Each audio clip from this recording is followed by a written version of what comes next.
Okay, so we're going to look at half-life. Now, if we looked at earlier on, we looked at an atom decaying. That was hydrogen decaying into an isotope of hydrogen decaying into an isotope of helium. You could also do carbon decaying into nitrogen, which we looked at earlier on. This is all beta decay. We don't know when it's going to happen. Completely spontaneous.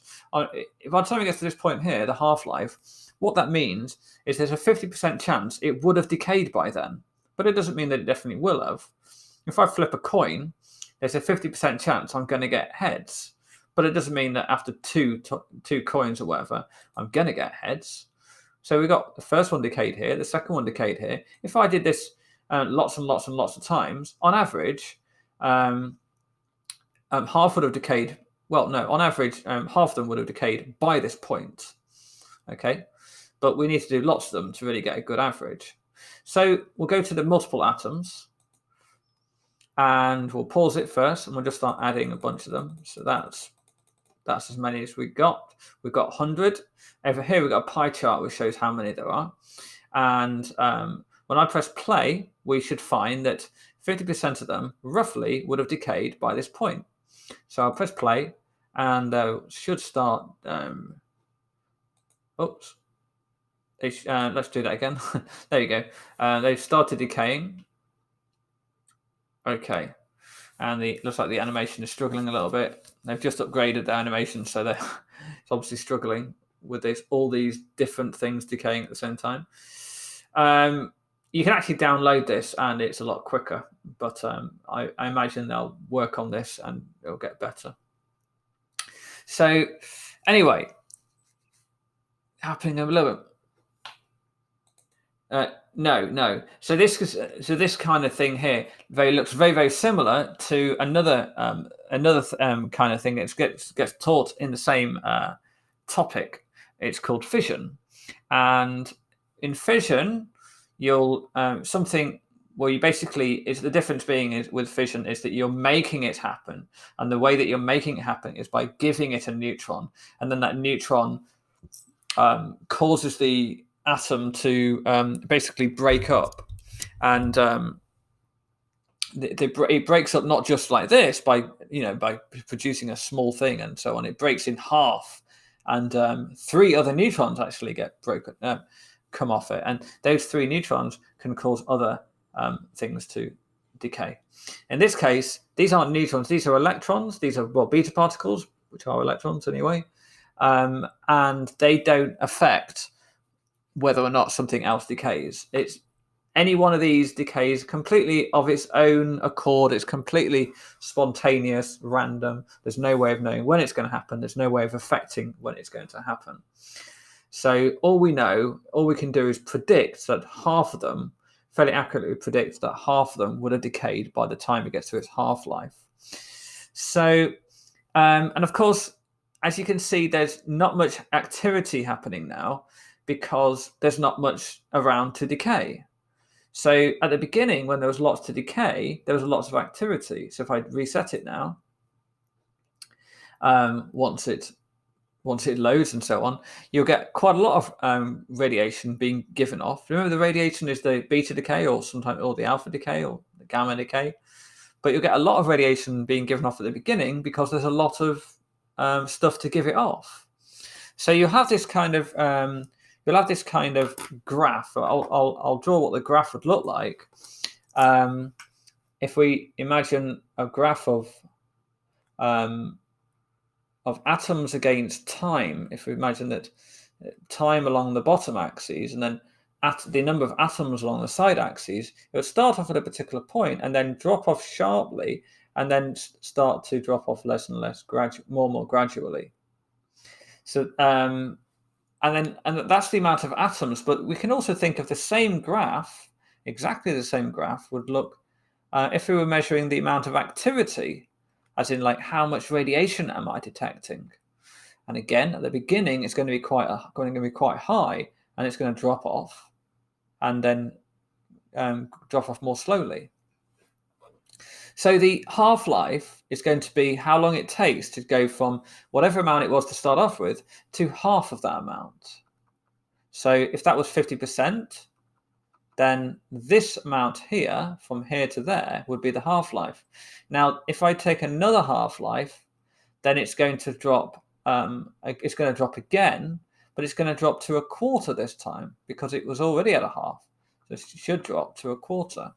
And you do the same with this graph down at the bottom when it's measuring the activity, and that does the same thing.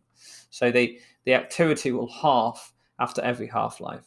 So the amount of radiation that's given off is directly proportional to how many atoms there are. If there's half as many atoms, there's half as much radiation. So when the atoms have reduced to half, then the radiation would have reduced to half as well. Okay. So that's the first thing to consider. So if we come back here, then the first thing to consider is that the half-life. Oh, let's just try and draw that a bit better. Half-life is would basically, you would get some atoms or radiation. We wouldn't be counting the atoms in real life. We wouldn't be counting any atoms. We'd just be measuring the radiation. So you'd actually work out, you'd measure the half-life by measuring the radiation before and afterwards. Okay, and we'd see, how long did it take for the radiation to drop to half? Okay, well, actually, there are other ways of doing it without having to wait because carbon takes 5,730 years to drop to half, so we don't wait that long. We're able to do it without having to wait that long with doing some clever maths. But in any case, if we wait for if we wanted to directly measure the half-life, we'd have to wait until half of it has decayed. But also, because of that, then the amount of radiation would have reduced to half as well.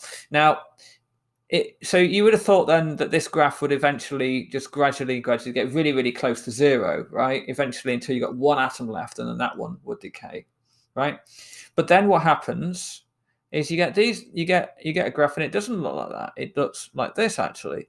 It drops down, same as before. This should really touch that axis there because it did start off at a particular number, and it does this. Oh, let me try and do that again.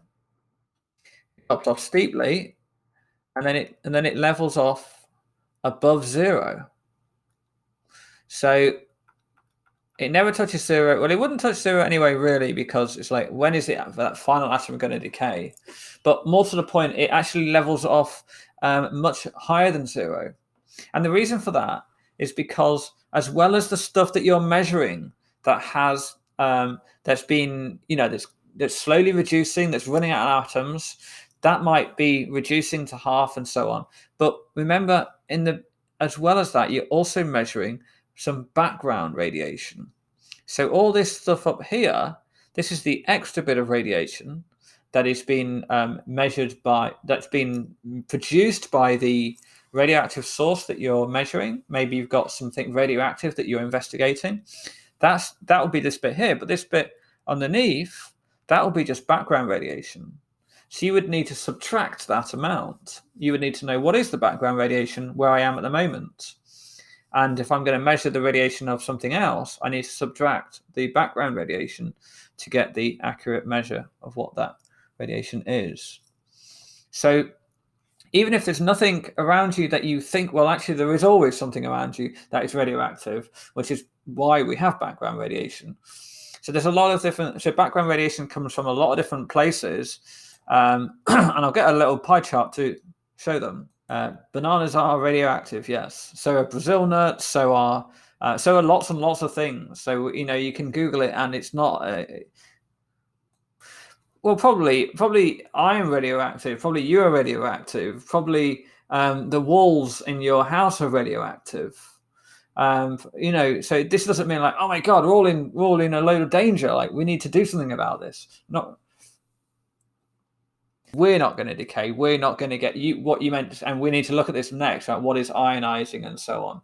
But very, very briefly, radiation can make you very, very unwell and can lead to cancer. And we won't look at why just yet. But the point is that it might be true that bananas produce radiation, but clearly they don't produce that much. Otherwise, we'd be seeing, oh, did you hear about that guy who started eating more bananas? He's dead now. I've never heard that story before. And so we can conclude that yes, whilst they are radioactive, clearly they don't produce much radiation, right?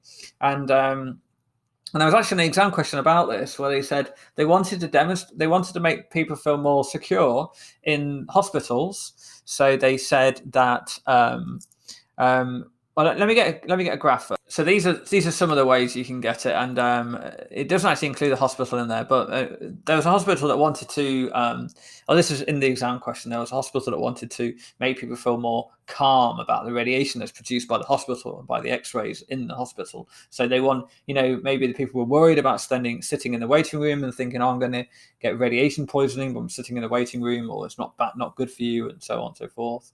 And so they, rather than measuring the amount of radiation in something called millisieverts, which we won't go into what they are right now, but it's the standard unit for measuring radiation, they thought, why don't we do it measure it in banana equivalent dosage?